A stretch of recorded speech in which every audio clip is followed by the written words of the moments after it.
boa tarde. Está começando Conexões dessa quinta-feira, dia 15 de setembro de 2022. Eu sou a Camila Maia, uma mulher branca, de cabelos escuros na altura dos ombros, olhos também escuros.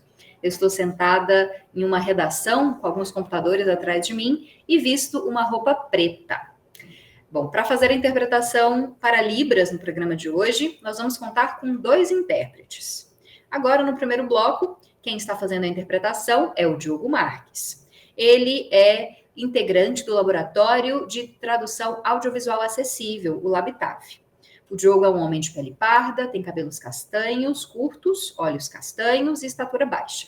Ele veste uma camisa social preta e está em frente a um fundo verde, onde faz a interpretação. No segundo e no terceiro bloco, a gente tem um outro intérprete, que é o professor Diego Barbosa, ele que é o coordenador do LabTAV. O professor Diego é um homem branco, tem cabelos e olhos castanhos, usa uma barba cheia e também veste camisa social preta e faz a interpretação em frente a um fundo verde. Agradeço a presença do Diogo. Em nome do Diogo, também agradeço a presença do professor Diego nos próximos blocos. Lembrando que você pode conferir o nosso programa e toda a nossa programação no canal da TV UFG, 15.1 do Sinal Aberto, 21 da NET Goiânia, também no site e no aplicativo da TV UFG, ou pela transmissão simultânea no Facebook e no YouTube.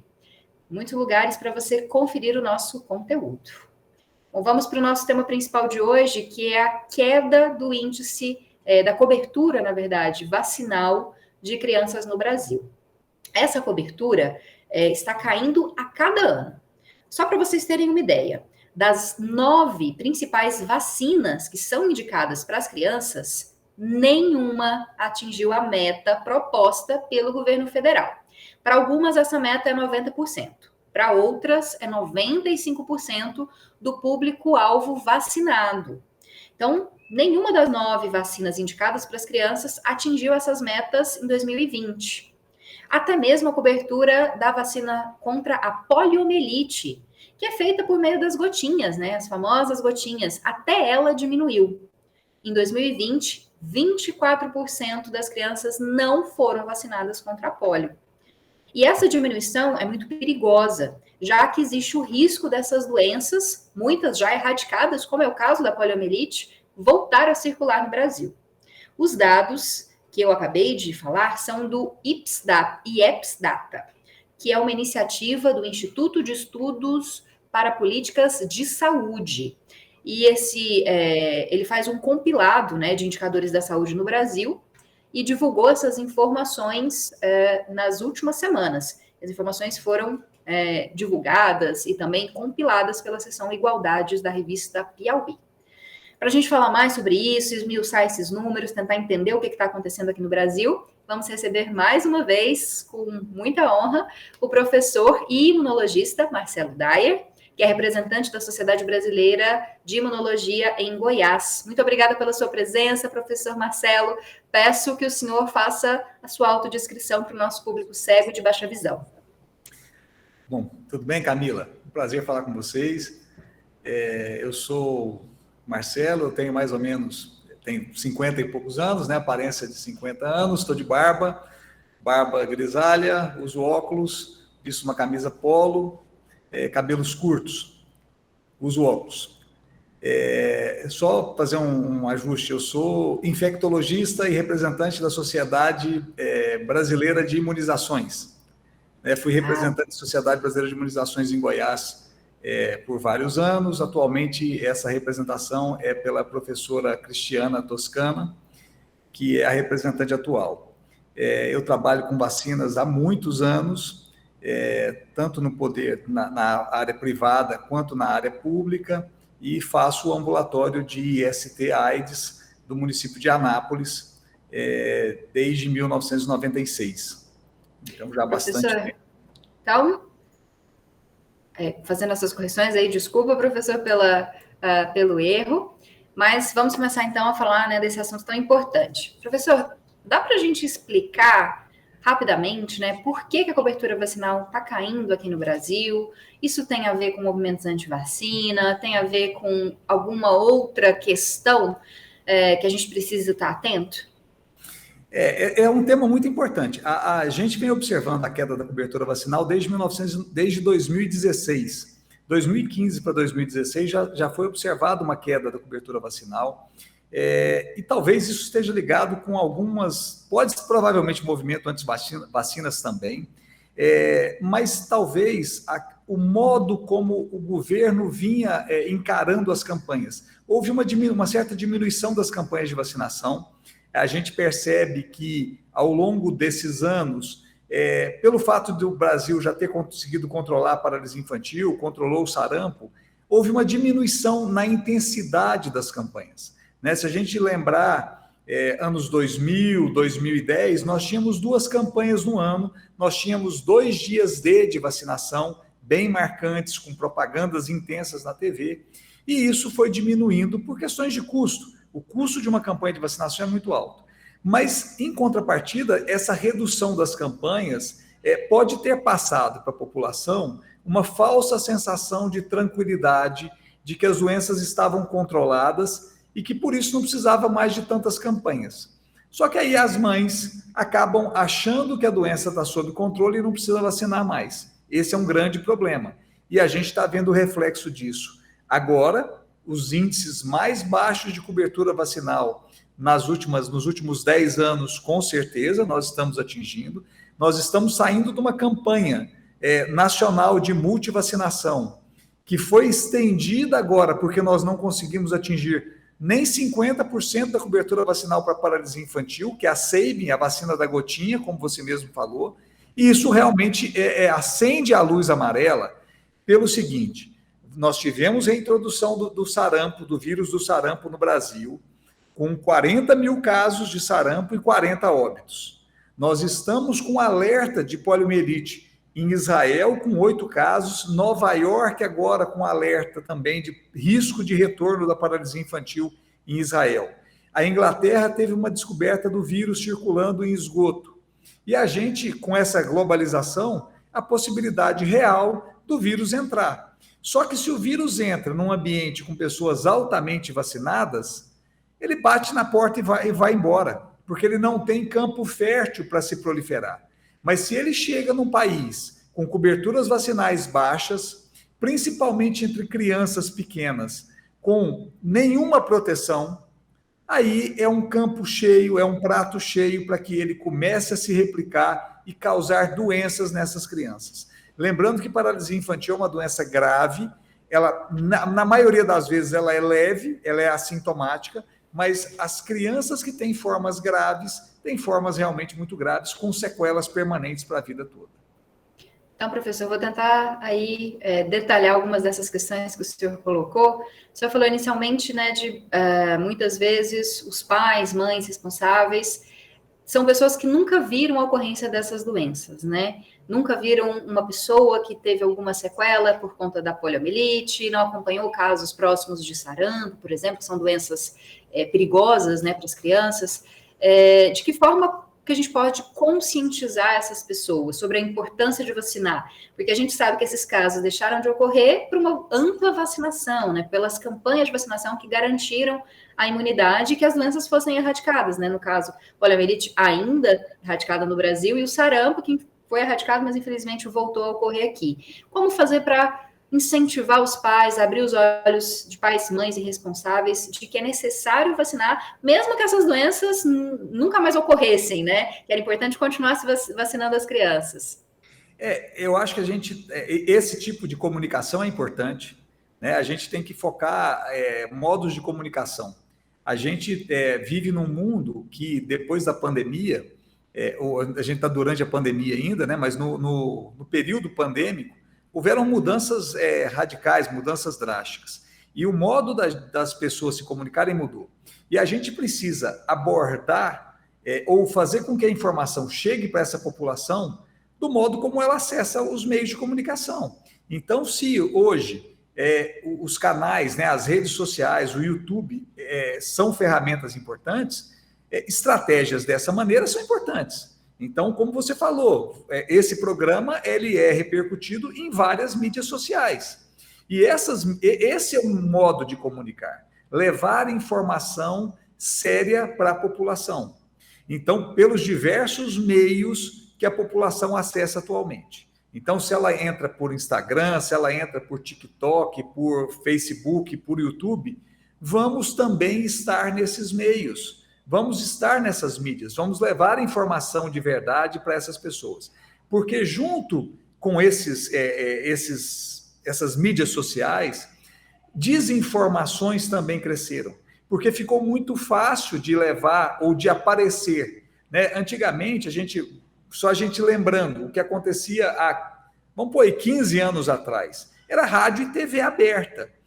Hoje, as pessoas mais jovens quase não assistem TV aberta, não escutam rádio, mas escutam podcast, olham YouTube, veem Instagram, veem Facebook. Eu acho que a gente tem que estar nesses locais também. E a ciência de verdade, a ciência séria, precisa ocupar esses espaços, porque essas informações sérias e, como você falou, esses pais nunca viram doenças. E não só os pais, muitos médicos nunca viram casos de sarampo, nunca viram casos de varíola. Eu estava conversando com um colega médico, que tem 73 anos, e perguntei, você já viu casos de varíola? Ele nunca tinha visto casos de varíola. E varíola está voltando agora.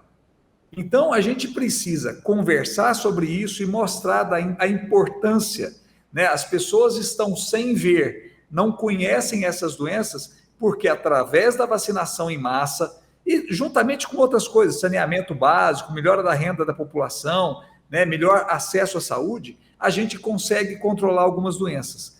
Mas essas doenças são controladas pela vacinação, é um instrumento muito importante. E a gente precisa lembrar a população que se esse instrumento não for utilizado, não funciona, na geladeira não funciona, ela precisa ser utilizada. E doenças graves podem voltar com prejuízos muito altos para a população. Professor, o senhor falou de informação e a gente sabe que nós estamos vivendo num mundo cheio de desinformação, né? Pessoas que pegam notícias e mudam o sentido, né, dessas informações, ou então que só leem o título, ou mesmo que fazem conteúdos completamente falsos, sem comprovação científica, mas isso muitas vezes chega mais às pessoas do que a comunicação séria que o senhor colocou, né? Como combater essa desinformação, pensando que há muitas pessoas que têm falado contra as vacinas, né? Principalmente depois da Covid-19, da vacinação obrigatória, na verdade, não nem é obrigatória no Brasil, né, infelizmente, mas a vacinação de pessoas de todas as idades, muitas pessoas falando contra a vacina, que a vacina pode causar danos, que pode matar crianças, enfim, como a gente orientar as pessoas em relação à segurança e à eficácia dos imunizantes? Eu acho que quanto mais transparência houver na informação, a gente passa confiança. É muito fácil gerar uma informação falsa, porque eu não preciso de dados, eu não preciso de um trabalho que comprove a eficácia ou a não eficácia do produto. Uma ciência séria, ela permite o revisionismo, inclusive. Permite que a gente olhe para trás e veja o que foi certo e o que foi errado. Então, a gente precisa fazer esse dever de casa, né? Fazer o dever de olhar para trás e ver o que vamos citar a pandemia da Covid-19. 2020, nós tivemos uma avalanche, né? Uma doença que chegou subitamente, matou muita gente, e a esperança que todos nós tínhamos naquele momento era a vacina. E a ciência trabalhou rapidamente para colocar a vacina no braço das pessoas. Em 9 meses, nós tínhamos vacinas já a serem utilizadas.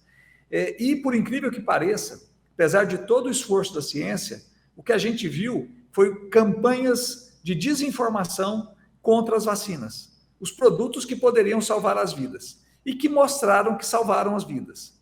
Então, eu acho que a gente olhar para trás e enxergar que lockdown imediato no Brasil todo podia estar errado.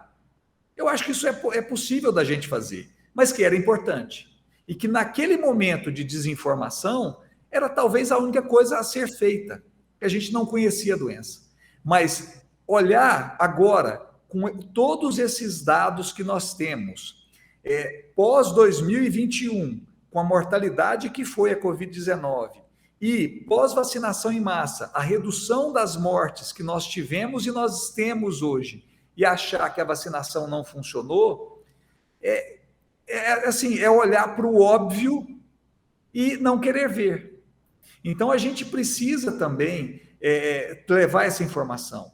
E eu acho que a desinformação se combate com informação, não com discussão. Eu acho que eu não tenho que entrar num grupo de desinformados ou de pessoas que pregam essas informações erradas e bater boca com eles. Eu tenho que levar a informação verdadeira, que é isso que você está fazendo. Professor, para a gente levar essa informação, as vacinas que a gente tem hoje no calendário vacinal das crianças, elas são seguras, elas são eficazes? Para a gente esclarecer mesmo para aqueles pais que têm alguma dúvida, que viram uma informação aí falando que pode causar paralisia, pode causar algum tipo de reação, né, no coração, como na época do início da vacinação contra a Covid-19, muito se propagou, né? As vacinas que nós temos disponíveis hoje para as crianças, inclusive a da Covid também, né? E o resto das vacinas do calendário vacinal, elas são seguras? Que tipo de reações podem ocorrer, né, de forma mais comum, e reações adversas severas? São raras, podem ocorrer? Queria que o senhor explicasse um pouquinho para a gente. Sim, sem dúvida. Isso tudo é pesado e avaliado. Quando a gente avalia uma vacina a ser colocada, é pesado o risco-benefício. Então, vamos dar o exemplo da vacina da varíola. A vacina da varíola foi uma vacina utilizada largamente até a década de 80, até 1980. A partir daí parou-se de se vacinar. Por que se deixou de vacinar contra a varíola? Porque a gente já não tinha mais casos da doença e a vacina começou a ter dano. Então, quando você tem um risco que é maior que o risco da doença, esse risco da vacina passa a ser pior. Então, eu paro de utilizá-la. E isso aconteceu com a vacina da varíola. As outras vacinas não têm esse risco, né? Aí tem um outro dado. Isso também, as vacinas, elas avançaram e evoluíram em relação à tecnologia, em relação à segurança delas todas. Mas se a gente for avaliar a vacina BCG, que é uma das vacinas mais antigas que nós temos, os Estados Unidos não utilizam essa vacina, porque o sistema de vigilância que eles têm é muito alto. Mas o resto do mundo utiliza. Por quê? Porque o risco de não fazer a vacina e os recém-nascidos terem formas graves de tuberculose é maior do que qualquer risco que a vacina possa trazer. Então, isso é um fato. Vacina do Covid. O risco de uma doença grave pela vacina é muito menor, do que o risco da doença. Então, o questionamento era: a vacina causa pericardite. É um risco muito baixo, muito pequeno. Quando a gente compara com a doença, o risco da doença vamos dar um exemplo, 800 vezes maior a possibilidade da doença causar uma pericardite do que a vacina. Então, é melhor eu fazer a vacina. E no momento em que a doença matava muita gente. Vamos lembrar isso. Não houve nenhum óbito pós-vacina do Covid com pericardite. Nenhum óbito. Houveram alguns óbitos de pós-vacina do Covid por trombocitopenia e coágulos. Houveram alguns óbitos. Mas quando a gente analisa o número de óbitos que a própria doença trouxe, é inúmeras vezes maior do que o da vacina. Então, o risco, valia a pena correr esse risco, porque a doença estava matando muito. Matou quase 700 mil pessoas no Brasil em 2 anos. A Covid-19 matou mais pessoas no Brasil do que a AIDS, ao longo desses anos todos de AIDS. Então, para ver o impacto, a importância que a doença foi, que a Covid foi. Talvez não tenha sido a pior epidemia do mundo, né? Nós tivemos epidemias piores, de maior magnitude, de maior duração, mas foi uma pandemia, foi uma doença importante, e ainda é. Então, a gente precisa olhar com esses olhos de o que é bom da vacina, ela salvou vidas, e o que não é. A partir do momento que a doença não cause mais dano grave, eu posso parar de vacinar. Então, isso pode ser analisado também. Professor, existe alguma criança, se tiver algum tipo de comprometimento de saúde, algum tipo de síndrome específica que não deva ser vacinada? Os pais vão saber isso com o pediatra, logo ao nascimento? Existe algum caso em que as crianças não devem tomar algum tipo de vacina, mesmo que seja por alergia, e o que fazer nesses casos? Então, isso é uma coisa muito importante. Eu acho que a gente precisa conversar de vacinação já desde do pré-natal, né? Quando uma mãe pensa em engravidar, o obstetra tem que estar preparado para saber conversar sobre vacina com elas. Porque a mãe já toma vacina para proteger a criança, indiretamente. Quando ela se vacina durante a gestação, ela não está só se protegendo, ela está protegendo a criança. O exemplo disso é coqueluche. A vacina da coqueluche, feita na mãe, protege a criança nos primeiros meses. Então, isso é importante. Essa conversa, essa orientação é importante. Porque a partir daí, a gente vai montar um calendário, o calendário ideal para a criança. Existe um calendário padrão de vacinação, que é recomendado para todas as pessoas, né? Se a gente olhar, tem sites da sociedade, o próprio Programa Nacional de Imunização tem isso. Mas existem calendários individualizados, para o prematuro, para a criança que tem algum déficit. E, normalmente, a gente pensa que o prematuro não deve se vacinar. Ele deve se vacinar, sim. Ele tem até direito a mais vacinas. Crianças com cardiopatia também têm recomendação de vacina, até mais vacinas. O que vai ser avaliado é crianças que têm algum grau de imunodeficiência, e se essa imunodeficiência for muito grave, muito avançada, ela deve evitar vacinas de vírus vivo. Porque são vacinas que vão replicar, o vírus vai se replicar e vai simular a doença. Então, num cenário de imunodepressão, essas vacinas devem ser evitadas. Mas são poucas vacinas. No cenário hoje, quase todas as vacinas podem e devem ser feitas em todas as crianças, em todos os adolescentes, gestantes, adultos e idosos. Bom que o senhor falou isso, professor, porque a gente fala de vacinação, geralmente lembrando da carteirinha de vacinação do neném, da criança, mas tem vacinas oferecidas para adolescentes, por exemplo, vacina contra o HPV, muito importante, né, para evitar câncer de colo de útero, infecções, né, sexualmente transmissíveis. Também tem vacinas para os adultos, como da Covid, da gripe, e vacinas para os idosos específicas também. Queria que o senhor lembrasse isso, né? Vacina não é coisa só de neném e de criança, né? Todo mundo, em algum momento, vai precisar dar uma olhadinha no calendário de vacinação, na caderneta, para ver se não tem alguma imunização que não possa ser tomada para garantir a saúde, né? Sem dúvida, isso é muito importante. E uma coisa importante as abordagens têm que ser feitas de maneiras diferentes. A abordagem para um adolescente, ela é diferente de uma abordagem para um pai e mãe que traz uma criança do colo. Porque o adolescente, eu preciso convencê-lo também, né? Não é só a vontade do pai e da mãe, eu preciso convencê-lo de que é importante. Senão ele começa a vacinação e não termina, que é o que tem acontecido. Então, a gente precisa de uma abordagem para cada grupo. Se eu tenho uma gestante, eu preciso de uma abordagem para gestante. Para o adolescente, eu preciso de uma abordagem para o adolescente, com linguagem própria, com acesso próprio. Eu tenho que ir até onde o adolescente está. Então, se eu tenho esses canais diferentes, como você falou, eu tenho que utilizar esses canais e fazer com que o adolescente tenha um chamariz para que o adolescente veja esse canal e veja essa informação. Então, isso é importante, saber levar a comunicação para esses diversos grupos. Por exemplo, o idoso, normalmente, ele vem acompanhado, muitas vezes, de um filho, né, da esposa. Eu preciso, muitas vezes, não só conversar com quem está acompanhando ele, eu preciso conversar com ele. Se o idoso está consciente, ele precisa ser informado do que ele vai receber. Então, não menosprezar quem está vindo se vacinar, né? O respeito à pessoa, a orientação, a informação para ele sobre o que ele está tomando é muito importante, não que seja uma coisa só impositiva.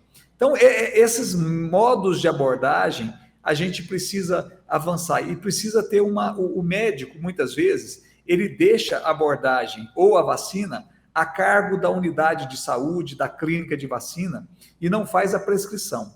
Existe um dado que quando o paciente quer se vacinar e o médico quer que ele vacine também, a gente consegue converter isso em 80% das vezes. Quando o paciente não quer se vacinar, mas o médico quer que ele vacine e prescreve a vacina, a gente consegue converter a vacinação em 70% das vezes. Mas quando o paciente quer se vacinar e o médico não quer que ele se vacine e não faz a orientação, a conversão é em 7%. Então, o papel do médico é muito importante, como prescritor, como uma pessoa que orienta, uma pessoa que conhece. E aí a questão da desinformação ganha peso. A gente precisa que os médicos tenham informação e informem os pacientes sobre a importância da vacinação. Para finalizar, professor, eu queria só que o senhor destacasse novamente, né, a importância da gente manter esses índices vacinais, né, de 90% ou 95% do público-alvo, principalmente para essas duas doenças que o senhor até já comentou, que são doenças que estão sendo muito falados, o sarampo, que infelizmente foi reintroduzido, né, o vírus do sarampo reintroduzido no país, e também a poliomielite, que está, infelizmente, reaparecendo em lugares onde já tinha sido erradicada, e a gente sabe que isso pode acontecer aqui no Brasil também. Queria que o senhor falasse qual é o risco do sarampo e da poliomielite em crianças, principalmente, que não recebem a imunização. O risco é real. Sarampo já está tendo surto, né? Nós já tivemos surto e temos casos. Esse risco é real e a gente precisa aumentar a cobertura vacinal.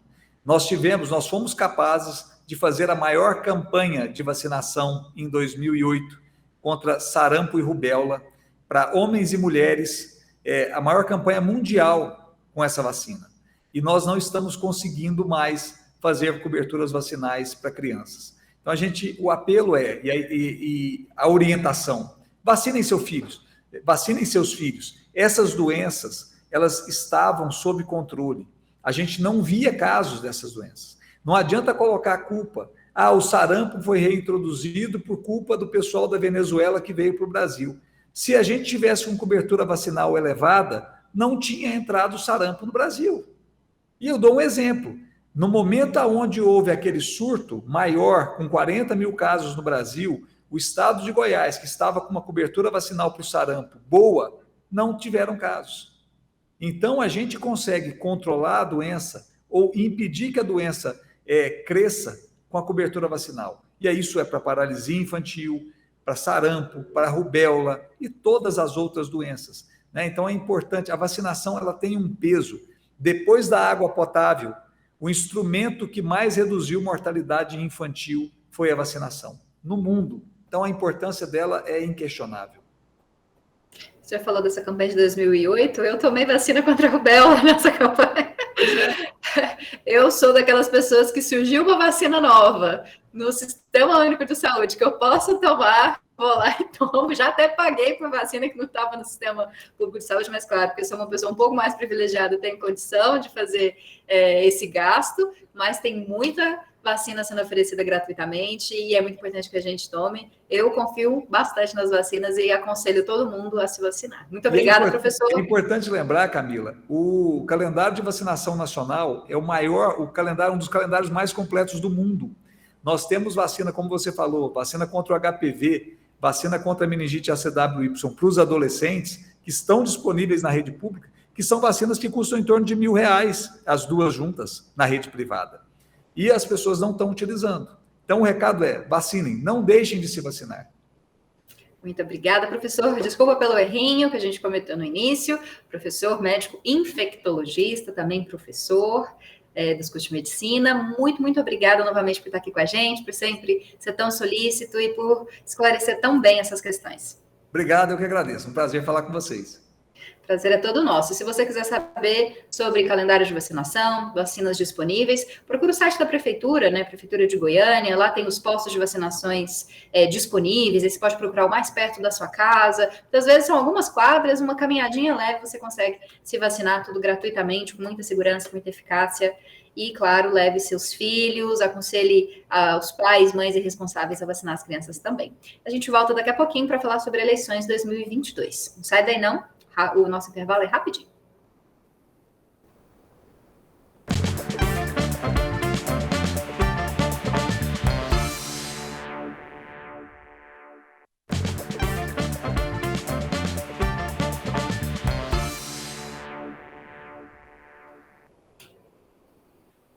Estamos de volta com Conexões dessa quinta-feira, dia 15 de setembro, quase falo outubro, estou correndo com o tempo aqui. Bom, e nesse bloco nós vamos falar sobre eleições. Aplicativos como TikTok e Quai foram responsáveis por 41% dos vídeos compartilhados em grupos de WhatsApp por bolsonaristas entre os dias 1º de julho e 31 de agosto desse ano. No TikTok foram produzidos 108 vídeos e no Quai foram postados 24 conteúdos. Os dados são de um levantamento exclusivo feito pela agência pública com dados do projeto Eleições Sem Fake, da Universidade Federal de Minas Gerais. Dos 133 vídeos compartilhados nos WhatsApps, nos grupos de WhatsApp bolsonaristas, que foram analisados pela reportagem, ao menos 10 propagavam informações falsas sobre o sistema eleitoral ou defendiam o voto impresso. 8 afirmavam que Luiz Inácio Lula da Silva cancelaria o Pix, caso eleito, o que é uma informação falsa. Também existem ao menos 2 vídeos que afirmam que, ao contrário do que indicam as pesquisas, o atual presidente Jair Bolsonaro estaria à frente na corrida eleitoral. Para finalizar, outros 2 conteúdos fazem ameaças ao STF. O restante do material analisado faz críticas gerais à esquerda e ao PT ou declara um apoio ao candidato Jair Bolsonaro. Apenas 6 vídeos do levantamento se mostraram contrários ao atual presidente. Informações importantes nesse momento de eleições, em que tem circulado muita fake news, Como a gente falou agora, por essa pesquisa, deu para comprovar que ainda tem gente falando do sistema eleitoral brasileiro, das urnas eletrônicas, falando de voto impresso, e por isso a gente traz hoje um conteúdo muito especial, produzido por uma parceira da TV UFG. Você confere o primeiro episódio de uma série chamada Os Desafios das Eleições, que foi produzida pela UNB-TV. Esse episódio é chamado Do Voto em Papel à Urna Eletrônica. Confira agora. Algo que foi feito pelos brasileiros. Aquilo não é ideia de um homem, aquilo foi ideia de um pugilo de homens e mulheres idealistas. Quanto custou isso para a nação brasileira? Praticamente nada. Uma urna eletrônica que tem sido sucesso no primeiro mundo. Sei que, falseando a verdade, planejam algo ruim e sacrificam a instituição. É um ato antipatriótico, mas a verdade sempre prevalece. Nós temos aqui uma história que já aconteceu lá em 1998, mais ou menos, que os japoneses vieram conhecer a urna eletrônica, se explicou a segurança, e eles perguntaram, mas para que tanta segurança? E a resposta foi, para que ninguém mude o voto de um candidato para outro. E aí eles perguntaram, mas por que alguém faria isso? Não há nenhuma razão para o próprio brasileiro se desqualificar por meio dessas fake news. O meu desejo é que as evidências da realidade vençam essa onda de notícias falsas e que o processo ocorra como sempre ocorreu, com toda a lisura, rigidez, integridade, desde o momento em que a urna eletrônica foi instalada e desde o momento que se escolheu embarcar o processo eleitoral no trem da tecnologia.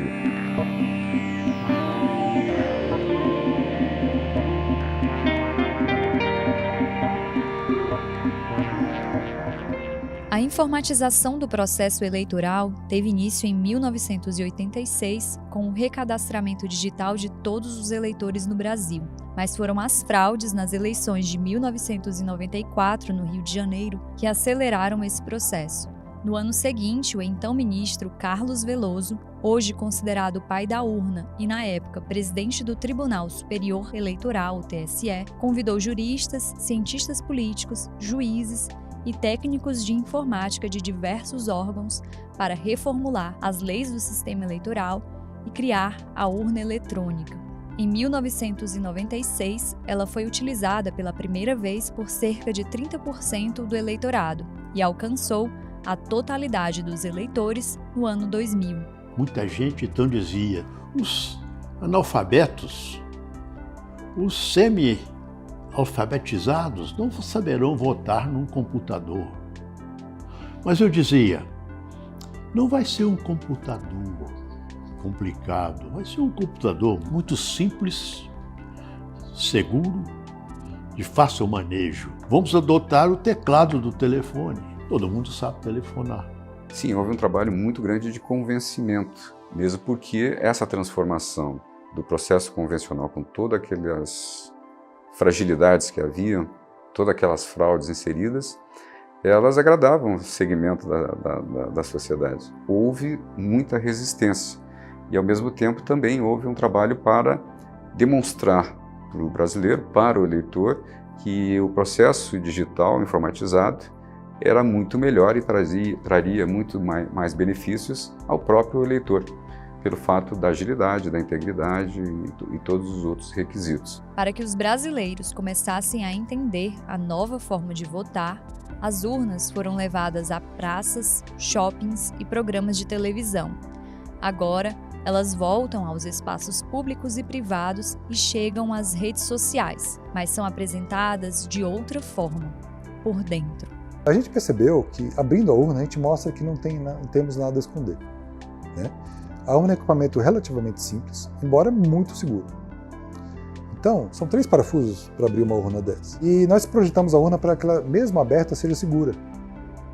Porque nós consideramos que a urna não precisa estar sendo vigiada o tempo todo. Então, ela não deixa ser fraudada mesmo estando, vamos dizer assim, no colo do atacante, né? O que não acontecia com a votação manual. Mas que fosse em papel, que fosse em cédula, a urna ela poderia ser trocada. E ninguém ia perceber. Os votos poderiam ser trocados. Desde 2009, a Justiça Eleitoral realiza testes públicos de segurança para buscar vulnerabilidades e fazer melhorias no sistema. Qualquer brasileiro acima de 18 anos pode apresentar um plano de ataque ao equipamento com o objetivo de evidenciar possíveis falhas. Uma ação que ocorre em parceria com qualquer uma das 16 entidades de classe fiscalizadoras da urna. Entre elas estão os partidos políticos, as Forças Armadas e os departamentos de tecnologia da informação de todas as universidades brasileiras. Até hoje, nesses testes, nunca foi possível desviar ou quebrar o sigilo dos votos em urnas eletrônicas. E as pequenas falhas encontradas foram solucionadas pela Justiça Eleitoral. Existe até hoje a resistência, agora com uma nova roupagem por meio das fake news, tentando sempre desqualificar o processo eleitoral, que na verdade é um processo eleitoral de 25 anos de uso e nessa história de 25 anos não há sequer uma fraude evidenciada. Ao ligar uma urna, o hardware de segurança inserido nela leva um tempinho fazendo auditoria interna. Se não for encontrado nada estranho, logo ela estará pronta para uso. Do contrário, o equipamento simplesmente não liga. Então, a probabilidade de que alguém conseguisse fazer alguma coisa é, na prática, nula. Não existe um sistema 100% seguro, mas nós dizemos que a fraude não é inviável. Além de ser inviável, ela é totalmente rastreável. Como a urna não tem conexão com a internet, ela também tem essa capacidade. Então essa urna aqui, quando ela estiver desligada, simplesmente essa mídia pode ser periciada, para saber se tem alguma coisa lá que não deveria estar lá. Os equipamentos de votação evoluíram no software e no design, com reforço à segurança e à acessibilidade para os brasileiros. Quem escreveu a história de transformação do voto no Brasil lembra: a urna eletrônica surgiu justamente para combater fraudes, e não para ser a fonte dos desvios. Era um processo repleto de erros, lento, com muitas fraudes inseridas. E esse foi o grande motivador para uma grande transformação. E para fechar esse bloco, eu trago 2 dicas, uma sobre educação e outra sobre adoção de animais.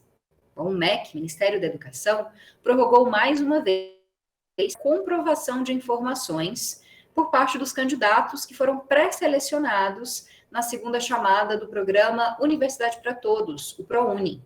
Os estudantes devem entrar em contato com as instituições de ensino para as quais foram chamados e apresentar a documentação necessária até amanhã, dia 16 de setembro. Podem participar, né, do processo seletivo do ProUni estudantes brasileiros que não têm um diploma de curso superior.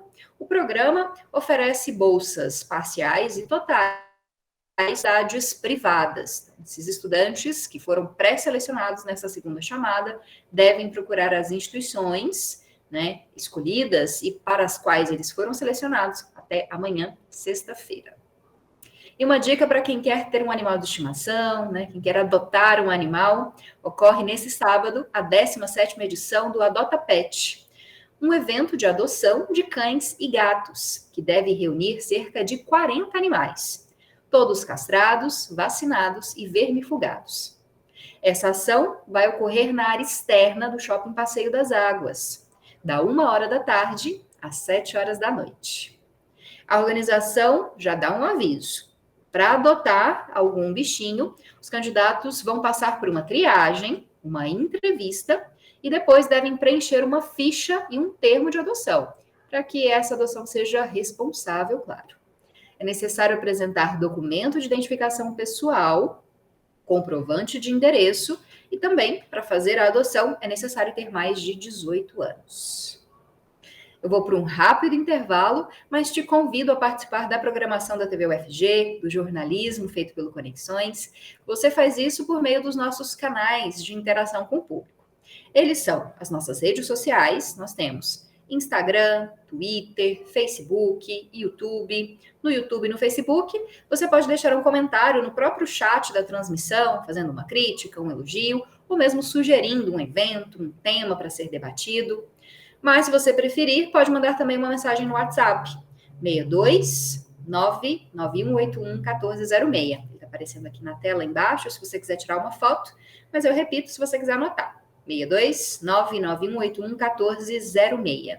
A gente volta em instantes para te dar algumas dicas de eventos culturais para o final dessa semana.